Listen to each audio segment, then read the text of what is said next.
The most sophisticated surveillance device sold in 2024 looks like something your dad would wear to a barbecue. It sits on your face. It has a camera. And for a while, 1,100 people were paid to watch what it saw until they talked about it. Meta's Ray-Ban smart glasses are sold as a lifestyle product. You wear them, they play music, take photos, and connect to an AI assistant. The pitch is frictionless technology woven into daily life. What the pitch didn't linger on is that when you say, "Hey Meta, look at this," the footage goes somewhere, to humans, for training. Here's how AI vision models get built. Raw footage from devices gets routed to data contractors. Contractors hire workers to label, describe, and rate what the AI sees. Those workers are the invisible layer between your camera and the neural network that eventually learns to understand the world. Think of it as teaching a toddler to recognize objects, except the toddler has no concept of privacy, and some of the objects are in your bedroom. What those 1,100 trainers discovered, and reportedly shared in internal group chats, was that the footage sometimes included intimate content. Not abstractly. Private moments. People in states of undress. Footage captured by glasses worn by someone else entirely, reviewed by a contractor in another country, by a person who had no idea any of this was part of the job description. The workers did what people instinctively do when they encounter something deeply uncomfortable: they told each other. Screenshots of the internal chats leaked. The contractor, Teleperformance, operating on behalf of Meta, fired all 1,100 of them. Not the people whose glasses captured the footage. The people who noticed. Meta's official position is that the workers violated confidentiality agreements, which is technically accurate and also sort of breathtaking.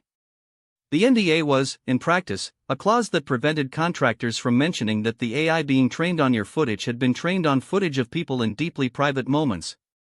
It wasn't protecting trade secrets.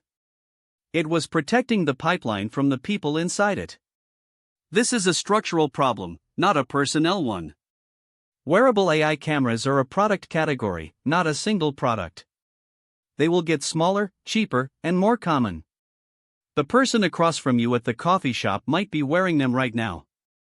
Their AI assistant is curious. It is also logging. And somewhere downstream, there is a contractor reviewing what it saw. The question nobody is asking loudly enough: what is the consent model for footage captured by someone else's wearable and used to train AI? The person wearing the glasses consents to the terms of service.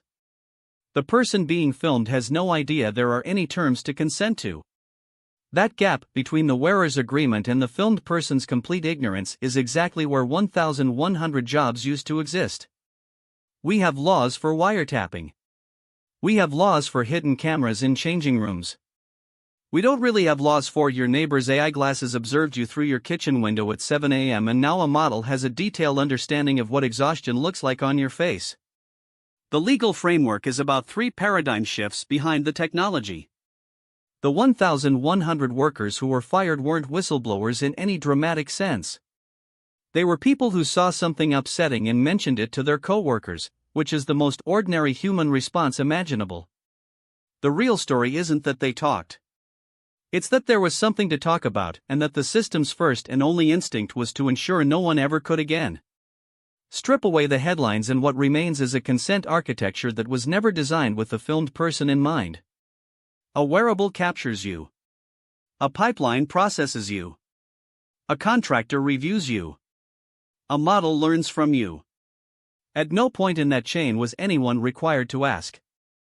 The legal infrastructure meant to protect you was written for a world where recording required deliberate setup and visible hardware. That world is gone. The replacement arrived looking like sunglasses, and it has been logging ever since. What we keep coming back to isn't the firings, it's the geometry of who gets protected. The company's pipeline gets an NDA. The wearer gets terms of service.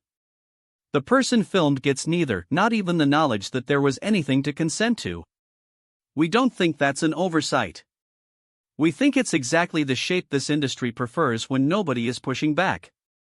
Which leaves us with a question that doesn't have a clean answer: if the cost of building smarter AI is that strangers can log your face without asking, and you never find out, did you agree to that, or was it just collected?